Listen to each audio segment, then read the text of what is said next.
हमें यही बताया गया था कि हिंदुस्तान, और आज तक ये समझते हैं कि हिंदुस्तान के ऊपर एटम बम मार देना चाहिए। लेकिन ये जो इंडिया के अंदर प्रोटेस्ट हुआ है, इससे हमें अंदाजा हुआ कि यार हमसे ज्यादा अच्छे लोग वहां मौजूद हैं, चाहे वो हिंदू हैं, चाहे वो मुसलमान हैं, चाहे वो सिख है। उन्होंने कभी भी इस तरह की कौमियत की बात नहीं की। इस प्रोटेस्ट इतना बड़ा जो है उन्होंने प्रोटेस्ट किया, इस एशिया में सबसे मजबूत गवर्नमेंट इंडिया की जो मौजूद है उसको हिला के रख दिया। आपको लगता है कि हम आजाद हैं? हम तो आज़ाद नहीं है, तभी तो मैं ये बात कर रहा हूँ। तो ऐसा लगता है जैसे कि ये अमेरिका की जो है ना 51 स्टेट है, ये पाकिस्तान जैसे उन्होंने अपने लिए ही बनाया हो। इंडिया हमसे बहुत अच्छा है अभी, क्योंकि इनके पास यूथ अच्छी है। कहते हैं शहबाज शरीफ ने मुल्क को डिफॉल्ट करने से बचाया। डिफॉल्ट करने तो वही होता है कि मीडिया को पैसा खिला के डिफॉल्ट से बच गया मुल्क, यही ऐसे ही हुआ है भाई। कौन सा वही के वही हालात है, वही ना। लेकिन इंटीरियर मिनिस्टर तो कहते हैं सिस्टम डिफॉल्ट कर गया। ये इसका क्यों कसूर है? इस बच्चे का क्या कसूर है जो इसके पाँव में आके ये शेल गिरा? इसके माँ बाप टैक्स देते हैं, इसके माँ बाप टैक्स देते हैं, उसी पैसों से खरीद के उसके बच्चों को मारते हो। मर्द के बच्चे बनो, के बगैर मुकाबला करो हमसे। ये मकाम वाले नहीं है। राइट है ना, ये तो प्रोटेस्ट करना तो राइट होता है हर किसी का। अगर ये नहीं कर सकते तो फिर तो छोड़ दो। हमने किसी दुकानें तोड़ी है, इन लोगों ने किसी को तबाही की है, तो हर किसी का राइट बनता है कि अपनी प्रोटेस्ट तो कर सकता है हर कोई।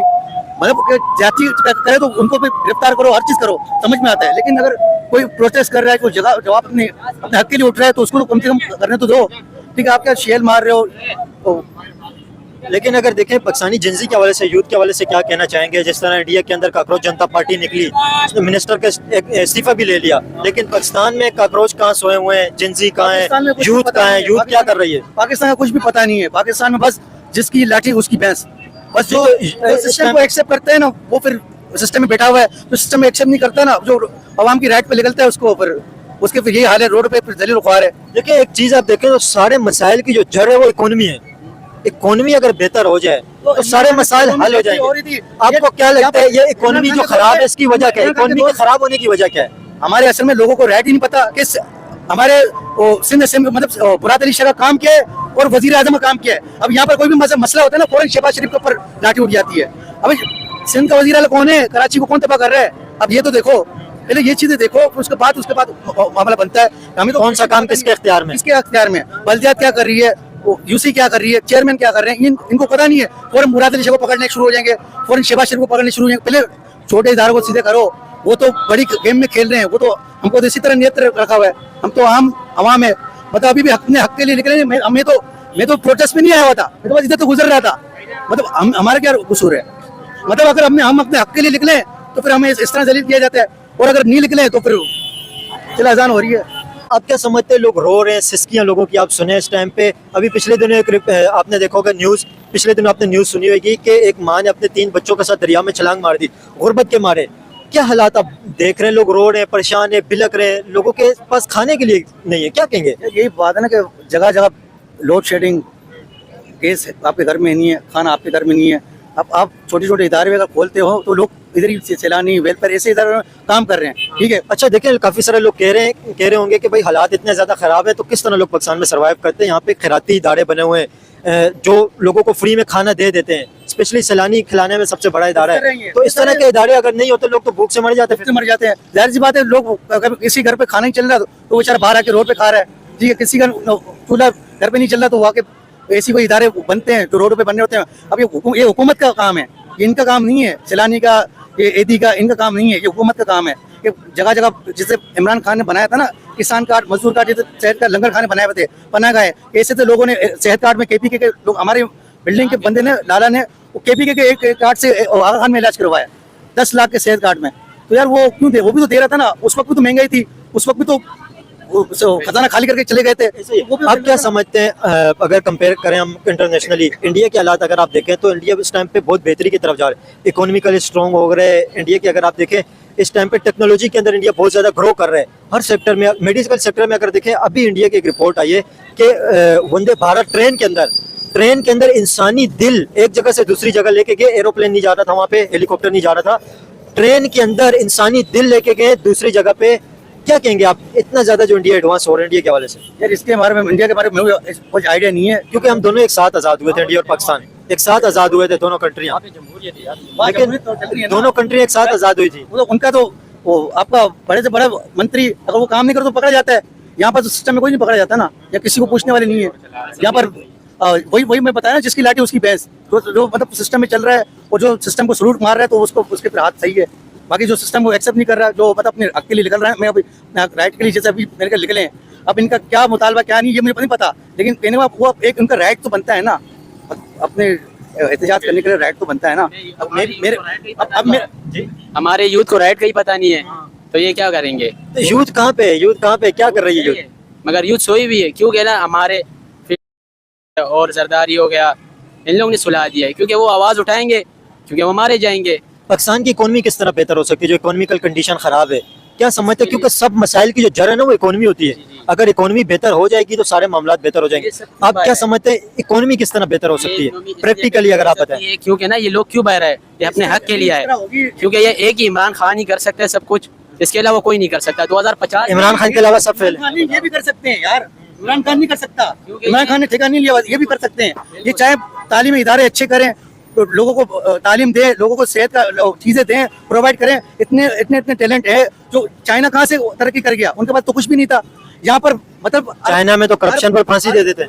अरब मुमालिक सहरा थे, चाइना बंजर जमीन थी, पाकिस्तान ग्रोथ कर रहा था, जो आपको टैक्स दे रहा था दूसरों मुल्कों को, तो ये मुल्क कैसे नीचे जा रहा है यार? कर्जा दे रहा था। आपको पता है जब 1960 के अंदर यहाँ पे आते थे चाइनीज, जब प्लाजा देखते थे यहाँ पे बने हुए बड़े बड़े, स्पेशली HBL बैंक का जो प्लाजा था, तो चाइनीज हैरान हो जाते थे ये किस तरह बनाया इतना बड़ा प्लाजा।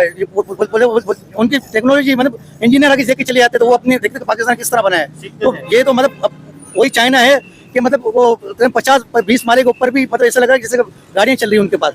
तो ये तो पाकिस्तान में चीजें होनी चाहिए थी, क्यों? चाहे पाकिस्तान तो पहले से ये तो मतलब ये जो टुकड़ा है ना, ये तो अंग्रेजों के दौर में ये हम लोग पोछा लगाते थे, हम लोग गुलामी करते थे हम लोग अंग्रेजों की, तो हम आज़ाद क्यों हुए?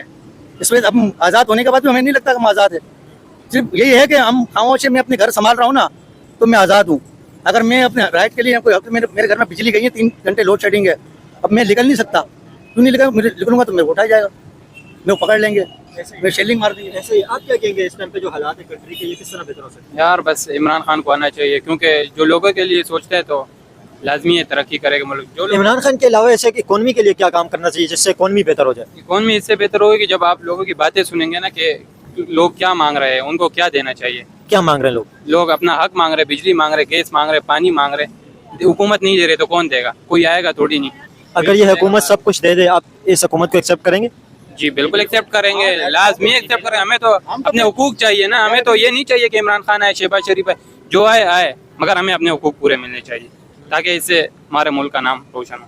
अब ये सारी चीज मिल जाती तो हम इधर थोड़ी आते। आप क्या कहना चाहेंगे? पब्लिक क्या मांग रही है? पब्लिक को क्या चाहिए और इकोनॉमी किस तरह बेहतर हो सकती है? पब्लिक ये चाह रही है कि क्योंकि उनको काम दिया जाए। आजकल काम नहीं है, हर तरफ बेरोजगारी है, लोग अपने ज़मीन बेचकर बाहर चले जाते हैं अपना घर संभालने के लिए, और पब्लिक क्या कर सकती है? घर पे गुर्बत है, बिजली नहीं है, गैस नहीं है। आप क्या समझते हैं इंडिया के हवाले से? आप क्या कहना चाहेंगे जिस तरह इंडिया ग्रो कर रहा है? इंडिया हमसे बहुत अच्छा है अभी, क्योंकि इनके पास यूथ अच्छी है, क्योंकि वो यूथ निकलेगी तो सब कुछ होगा, अगर ये यूथ नहीं निकलेगी तो कुछ नहीं होगा। जो ये नई हुकूमतें आई हैं ये हमें ऐसे लॉलीपॉप देते हैं कि यूथ के लिए हम यूँ प्रोग्राम कर रहे हैं, यूँ प्रोग्राम कर रहे हैं। अब स्कीम निकाल दी, बेनज़ीर स्कीम निकाल दी, मरियम साहब ने वो नौजवान प्रोग्राम निकाल दिया। अब जाए किसको मिलता है? किसी नौजवान लड़के किसी सियासी पार्टी से अगर वाबस्ती है तो उसको लोन मिल सकता है। बाकी जैसे मैं नौजवान हूँ, मैं पता नहीं क्या सोच के पाकिस्तान से बाहर गया था, सऊदी अरब, मैंने अच्छा काम करा, इमरानगढ़ के दौरा को पता क्या अच्छा खासा कमाया। अब मैं पाकिस्तान जाके अपनी जॉब ढूंढता फिर हूँ, जबकि मैं एज अ बरिस्टा की जॉब करता हूँ, मुझे कहीं जॉब नहीं मिल रही 40,000 से ऊपर की। आप सऊदी अरब कितना टाइम गुजार के हैं? सऊदी अरब तक मैं 2 साल निकाल के आया। 2 साल। मदीने के पास जैतून रेस्टोरेंट में काम करके आया हूँ as a coffee shop barista की पोस्ट पे। यहाँ पर आके मुझे अब सोचे वहाँ मुझे पाकिस्तानी 1.5 लाख रुपए मिलते थे, अब यहाँ मुझे 40,000 तक की नौकरी नहीं मिल रही। मजबूरन मैं क्या कर रहा हूँ, किसी से रिक्शा लेके भाड़े पे रिक्शा चला रहा हूँ। क्यों चला रहा हूँ कि हमारे मुल्क में रोजगार ही नहीं है। अब जो रोजगार है या तो किसी सियासी जमात से ताल्लुक रख लिया जाए। अब जैसे कि लोग हम किसी सियासी जमात से ताल्लुक नहीं है, इमरान खान। आप क्या कहना चाहेंगे इस टाइम पे जो इंडिया के हालात है और पाकिस्तान के हालात है, इसमें क्या डिफरेंस है? देखिए, इंडिया जो सोचता है अपनी नौजवान नस्ल के यूथ के लिए सोचता है, उनका तालीमी निज़ाम देखे हमारे से लाख गुना बेहतर है। आप शहर के अंदर आ जाए, या तालीमी निज़ाम सब प्राइवेट है, सब इंडिया का तालीमी निज़ाम आप क्या समझते हैं क्या ऐसी वजह कि उन्होंने अपना एजुकेशन सिस्टम बेहतर किया हुआ है? आपको पता है उसी एजुकेशन सिस्टम से निकल के इस टाइम पे जो टेक की जितनी भी बड़ी बड़ी कंपनियां हैं, 90% से ज्यादा टेक की कंपनियों के जो CEO हैं वो इंडियंस लगे हुए हैं दुनिया के अंदर। देखिए, पाकिस्तान में टैलेंट की कमी नहीं, यहाँ भी ऐसे टैलेंटेड लोग हैं, मगर यहाँ एक ही मसला है कि यहाँ नौजवान नस्ल को आगे आने नहीं दिया जाता।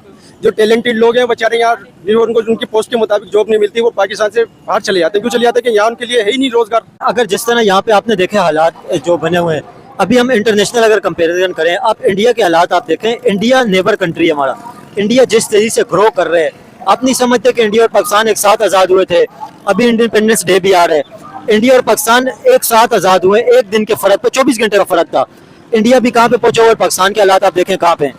अच्छा, मैं इससे हटकर जरा जो ना ये बताना मकसूद हूँ कि आज तक हमें जो है यहाँ की गवर्नमेंट और यहाँ की ये जो हुक्मरान तबका है, हमें यही बताया गया था कि हिंदुस्तान, और आज तक ये समझते हैं कि हिंदुस्तान के ऊपर एटम बम मार देना चाहिए।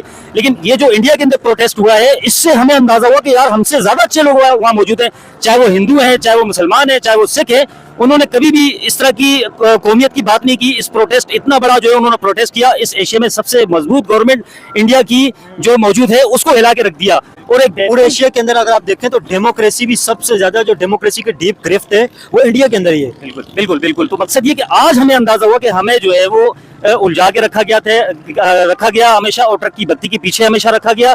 हमें ये बताया गया कि वो जालिम है, और वो चंद जगहों की जो ना फोटोज वीडियोस बनाकर हमें दिखाई जाती थी कि देखो मुसलमानों को मारा जाता है, हिंदू मार रहे हैं, कत्ल कर रहे हैं। जबकि ऐसा नहीं, वहाँ के जो नौजवान तबका जो मुल्क का मुस्तकबिल होता है, बागडोर आगे चलकर उन्होंने संभालनी होती है। उन लोगों ने जो मैसेज पाकिस्तान और पाकिस्तानी कौम के हवाले से दिया है, तो हमारे दिल जो है वो रोशन हो गए। इंशाल्लाह वक्त साबित करेगा यहाँ के हुक्मरान और वहाँ के हुक्मरान के जो दरअसल अमेरिका के टाउट हैं, वो आज नहीं तो कल इंशाल्लाह ये आवाम के अंदर शऊर बेदार होता जा रहा है, और आज नहीं तो कल इंशाल्लाह ये वहाँ काकरोच, लेकिन हमारे यहाँ शाहीन है। ये हम काकरोच नहीं है, हम शाहीन है। इंशाल्लाह ये शाहीनों का काफिला निकलेगा और पूरे मुल्क में आपोताब के साथ निकलेगा, तलबा निकलेंगे, इंशाल्लाह इनकलाब बर्पा होगा और निजाम चेंज करके रहेंगे। बंदों की गुलामी से निकालकर अल्लाह की गुलामी में देंगे। इंशाल्लाह इसका हल यही है, इसके अलावा कोई हल नहीं है। देखिए, काकरोच का जो मामला है वो इंडियन स्टूडेंट्स ने, इंडियन जो यूथ है, उन्होंने खुद अपने आप को काकरोच नहीं कहा। ये इंडिया के चीफ जस्टिस ने काकरोच कहा था, जो नौजवान है, यंगस्टर हैं, इस वजह से वहाँ पे उसके रिएक्शन में ये पार्टी बनी है, काकरोच जनता पार्टी। तो आप क्या समझते हैं, इंडिया के अंदर जो एजुकेशन सिस्टम ज्यादा बेहतर है, स्ट्रॉन्ग है, वहाँ पे जब भी प्रोटेस्ट होता है ना, जैसे स्टूडेंट्स वहाँ पे निकलते हैं, तो पूरे इंडिया के स्टूडेंट उसे अपना प्रोटेस्ट समझते हैं, मतलब वो एक कौम की तरह सोचते हैं। वो ये नहीं सोचते कि यार वो फलां जबान से, जैसे आपने भी अभी बात की कि रिलीजन की, ये नहीं सोचते फलां रिलीजन का है, फलां जबान का है, फलां जगह का है। वो ये सोचते कि अभी स्टूडेंट निकले, सारे स्टूडेंट उसे अपना समझते हैं। हर जगह पे अगर आप देखें, इंडिया के अंदर एक नेशन के तौर पे सोच है, यहाँ पे नेशन की तरह डेवलप सोच क्यों नहीं हुई अभी तक? देखिए, यहाँ पाकिस्तान में बहुत मजबूत ब्यूरोक्रेसी है, ब्यूरोक्रेट है, और जिन्होंने आज तक हमें गुलाम बनाकर रखा है, हमें सबक पढ़ाया कि दरअसल सबसे बड़ा जो हमारा मंफी फैक्टर ये है कि यहाँ जो मजहबी तंजीमें हैं वो अपनी मजहब का प्रचार करती हैं, और हर इलाके, हर जबान को उन्होंने कंट्रोल कर रखा है और उलझा के रखा हुआ है। किसी को काली पगड़ी पहनाने के चक्कर में है, किसी को ग्रीन पगड़ी पहनाने के चक्कर में है, किसी को व्हाइट पगड़ी पहनाने के, इन्हीं चक्करों में है। जबकि इस्लाम इंसानियत का दर्ज देता है, उसके बाद जो है ना मुसलमानों के लिए और तमाम मकतब फिक्र के लिए इस्लाम एक ही नज़र से देखता है। लेकिन हमें यहाँ सबसे बड़ा जो नुकसान पहुँचाया है मजहबी तंजीमों ने, कि जो प्रॉपर्टियां हैं वो दरअसल मजहबी तंजीमें नहीं है, वो मजहब का प्रचार करती है, इस्लाम का नहीं, वो जाती प्रॉपर्टी है। इन्होंने ज्यादा नुकसान पहुंचाया। इतना नुकसान हमें पीपल्स पार्टी, सेकुलर पार्टी ने नहीं पहुंचाया, नून लीग सेकुलर पार्टी नहीं पहुंचाया, एमकेएम, इन्होंने इतनी दीनी जमातें नहीं है, सेकुलर पार्टियां, उन्होंने कभी भी इस्लाम को नुकसान नहीं पहुंचाया। असल नुकसान हमें इस्लाम को जो पहुंचाने वाले लोग हैं, यही मजहबी लोग हैं कि जिन्होंने हमें ग्रोहबंदी में, फिरकावारियत में उलझा के रखा, और हिंदुस्तान में और यहाँ पर भी। लेकिन अल्हम्दुलिल्लाह एक जो अच्छा मैसेज हमें इंडिया से मिला, वहाँ की यूथ के जरिए मिला, वहाँ के तलबा के जरिए मिला, जो हम समझते हैं कि इंशाल्लाह उसके असरात पाकिस्तान में भी आएंगे। उससे पहले बांग्लादेश में आया, श्रीलंका में आया, इंशाल्लाह ये नेपाल में आया। इंशाल्लाह ये देखिए, अब ये साइकिल जो है ना वो चल रहा है, और इंशाल्लाह लपेट में आएंगे। ये जालिम इंशाल्लाह जो है ना ये भागेंगे, जितने भी है ये अमेरिकन इसराइल टोला है, ये इंशाल्लाह ये भागेंगे। चंद अशराफिया है, चंद खानदान है जो पाकिस्तान पर मुसल्लत है, और जो है वो आवाम को बिल्कुल इन्होंने निचोड़ के रख दिया है। इंशाल्लाह बहुत दिन करीब है ये इंशाल्लाह। पाकिस्तान के लोग तंग आ चुके हैं इस गवर्नमेंट से जो वफाक में है, जिन्होंने महंगाई कर दी है, पेट्रोल के ऊपर जो लेवी लगी है, हम तो उसी के लिए आए हैं कि लेवी ख़त्म कर दी जाए, ताकि आम आवाम का जीना जो है ना वो आसान हो जाए। मुश्किल कर दी, हम भी उसी मुश्किल की वजह से यहाँ आए हैं।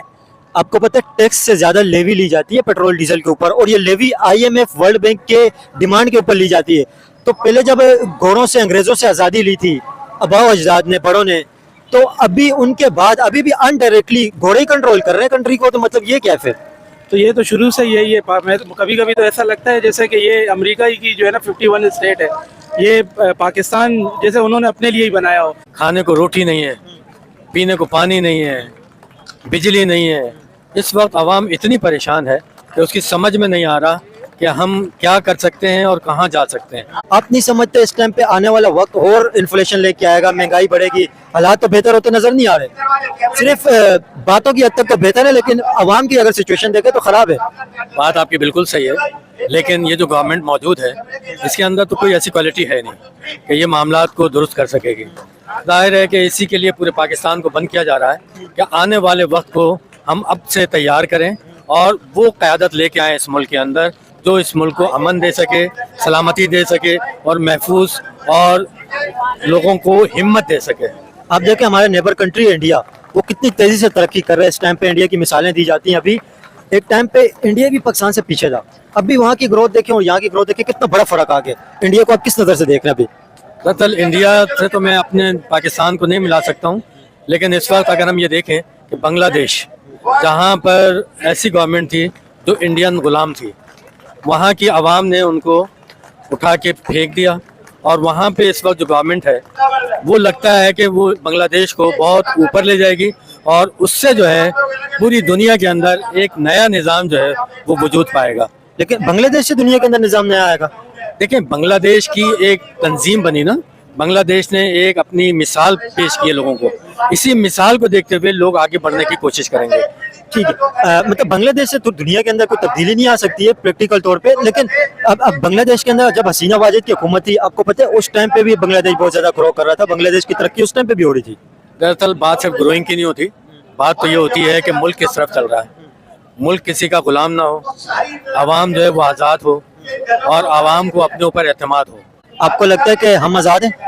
हम तो आज़ाद नहीं हैं, तभी तो मैं ये बात कर रहा हूँ कि बलूच जब हमारा क्या कहते हैं बंगाली भाइयों ने ये खिदमत पेश की है तो हमें भी चाहिए कि हम उस कदम पर निकलें ताकि हम इस राह को अपना सकें और अपने मुल्क को भी उस नहज पर ले जाएं कि जहाँ से ये मुल्क की आवाम जो है वो अपने आप को आज़ादी में पाए और ये महसूस करे कि हम अब आज़ाद हैं। देखिए, जो पावरफुल कंट्री है, स्पेशली अमेरिका की अगर मिसाल लें, अमेरिका इस टाइम पे दुनिया को ज्यादातर कंट्री को कंट्रोल कर रहा है।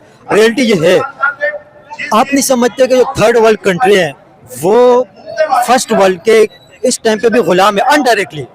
पहले तो डायरेक्टली कंट्रोल करते थे अंग्रेज, अभी अनडायरेक्टली कंट्रोल किया जा रहा है। गरीब कंट्रियों को सपोर्ट नहीं दी जाती है, एनजीओ को भेजा जाता है, वो यहाँ पे अपना प्रोपेगेंडा चलाते हैं, सिर्फ कोई हेल्प नहीं करते। और जो हेल्प भी करते हैं वो अपनी मर्जी के, जैसे कि एलजीबीटी में आप देखें इस तरह के यहाँ पे चल रहे होते हैं, औरत मार्च वगैरह अपनी मर्जी की जगह पे करते हैं। लेकिन फर्स्ट वर्ल्ड अभी भी थर्ड वर्ल्ड को अनडायरेक्टली कंट्रोल कर रहा है। ये दुनिया के अंदर जो नाइंसाफी का निजाम है ये कब खत्म होगा? गरीब इंसान और जो पिसा हुआ तबका है उसे हकूक कब मिलेंगे? यूनाइटेड नेशन जो है कठपुतली है, ये ताकतवरों के गुलाम है यूनाइटेड नेशन। प्रैक्टिकल तौर पे आप देखें, यूक्रेन में कुछ नहीं कर सकी यूनाइटेड नेशन, फलस्तीन में गजा में कुछ नहीं कर सकी, सूडान के अंदर कत्ल गारत हो रही है, जेनोसाइड हो रही है, वहां पे ये कुछ नहीं कर सकी, चेचनिया के अंदर जब वार थी वहां पे कुछ नहीं कर सकी। पूरी दुनिया के अंदर देखें यूनाइटेड नेशन एक खोखली है। फर्स्ट वर्ल्ड अभी भी थर्ड वर्ल्ड को कंट्रोल कर रहा है, तो ये दुनिया के अंदर नाइंसाफी का निजाम कब खत्म होगा? बिल्कुल दुरुस्त फरमाया आपने। अमेरिकन आज से हमारे ऊपर मगलूब नहीं है, गालिब नहीं है और हम उनके सामने मगलूब रहे। यही वजह है कि पाकिस्तान की तरक्की जो है वो नहीं हो पा रही। हमारी जो भी गवर्नमेंट आती है उसके पैरों पर आती है, उसके कहने पर आती है और जिसकी वजह से हमारी आवाम जो है वो पिछले जा रही है। लेकिन सारा कसूर उनका भी नहीं है, वो एक हिस्सा है मामला की खराबी का। लेकिन यहाँ के हुक्मरान भी कुछ उस तरह मतलब एफर्ट नहीं कर रहे कि कंट्री के हालात बेहतर हो। वो एक हिस्सा है मामला की खराबी का, लेकिन सारे मामला उनकी वजह से तो नहीं खराब है। बात आपकी बिल्कुल सही है, लेकिन जो हुक्मरान आते हैं वो उनके हुक्म के मुताबिक आते हैं ना, और जाहिर है वो उनके गुलाम होते हैं और जो गुलाम आएगा वो तो गुलाम दर गुलाम होगा। वो तो कभी भी ये बात नहीं कर सकता कि वो अपने तौर से किसी बात को नाफिज कर सके। लिहाजा जो उधर से ऑर्डर आता है उसके ऊपर हम चलते हैं। वो कहते हैं पेट्रोल महंगा कर दो, वो हो जाता है। उन्होंने कहा भाई बिजली बंद कर दे, बंद कर दी। उन्होंने कहा गैस बंद कर दे, बंद कर दी। लेकिन आवाम तो गुलाम नहीं है, आवाम तो आज़ाद है और यही वजह है कि आवाम इस वक्त सड़कों पर है और वो ये चाहती है कि इन गुलामों को हम यहाँ से हटाएं और आवाम जो इस वक्त आज़ाद है वो चाहती है कि ऐसी गवर्नमेंट आए जो कि गुलाम ना हो और आज़ाद गवर्नमेंट हो।